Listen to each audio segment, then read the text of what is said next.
আসসালামু আলাইকুম।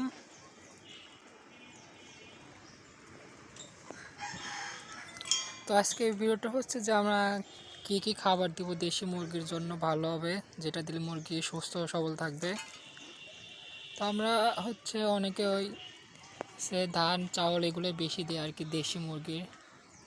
তো আমি অনেক দিন ধরে দেশি মুরগি পুষি, তো আমার আইডিয়া মতে দেশি মুরগির ধান চাউল এগুলোর পাশাপাশি আমরা শাক সবজিও খেতে দিই। এতে করে মুরগি হচ্ছে সুস্থ থাকে, প্রোটিন পায়। কারণ এখানে তো আমি আটকা পুষি, এখানে এরা পোকামাকড় খেতে পারে না, এর জন্য আমি এদের ধান চাউলের পাশাপাশি শাকসবজি এবং ফিড দেই, যার থেকে এরা হচ্ছে প্রোটিন পায়।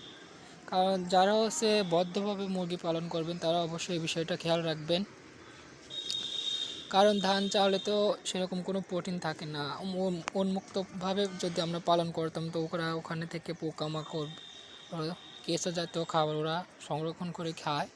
তো এখানে তো সেরকমটা হবে না, এর জন্য অবশ্যই ওদের খাদ্যের তালিকাটা ভিন্ন ধরনের হতে হবে। আমি পাশাপাশি ভুট্টা ভাঙা গম সবগুলো আর কি মিক্স করে খাবার দেই, এতে করে এদের প্রোটিনের পরিমাণটা ঠিক থাকে। আর মুরগির যদি প্রোটিন পরিমাণ ঠিক না থাকে তাহলে তো ওরা ডিম পারবে না।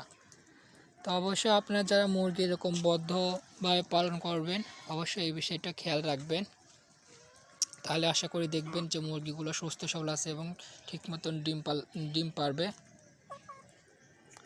তো আর যারা হচ্ছে মুরগির মাঝে মাঝে হচ্ছে ওষুধ ভ্যাকসিন ওষুধ খাবেন কিছু কিছু, যেমন ওদের পায়খানার বিষয়টা হচ্ছে খেয়াল রাখতে হয়। দেখা যায় চুনা চুনা পায়খানা করার সময়, আর বিশেষ করে এখন যেহেতু শীতের সময়, তো অবশ্যই ওদের ঠান্ডার বিষয়টা খেয়াল রাখবেন।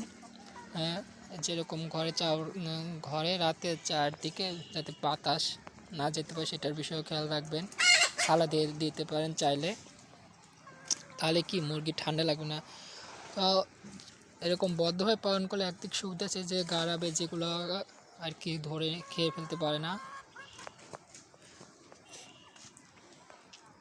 তো আশা করি বিষয়টা বুঝতে পারছেন। এই দেখেন, তো আমি হচ্ছে আজকে আমার ঘরটা দেখাচ্ছি। এই যে এটা হচ্ছে কবুতরের ঘর ছিল আগে। এই যে ওরা এক একটা মুরগি প্রতিটা কবুতরের মতনই খোপে খোপে গিয়ে বসে থাকে। দেখেন এটা আমার ঘর। তো খাদ্যের বিষয়টা অবশ্যই মাথায় রাখবেন, কারণ মুরগি সুস্থ না থাকলে তোরা ডিম পারবে না ঠিক মতন এবং অসুস্থ হয়ে যাবে। তো চাইলে বদ্ধভাবে এরকমভাবে আপনারা মুরগি পালন শুরু করতে পারেন। তো ফার্স্টে হচ্ছে ছোটো পর্যায়ে শুরু করবেন, যদি অভিজ্ঞতা কিংবা আইডিয়াস না থাকে। ছোটো পয়সায় শুরু করে কি প্রবলেম ফেস করবেন এটা আর কি আপনাদের হচ্ছে ক্লিয়ার হয়ে যাবেন। ছোটো থেকে ইনশাল্লাহ আস্তে আস্তে বড় পয়সায় শুরু করতে পারবেন।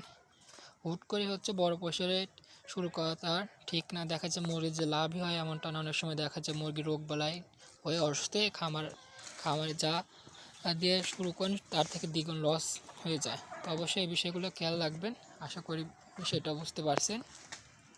তো আজকের ভিডিওটা এই পর্যন্তই।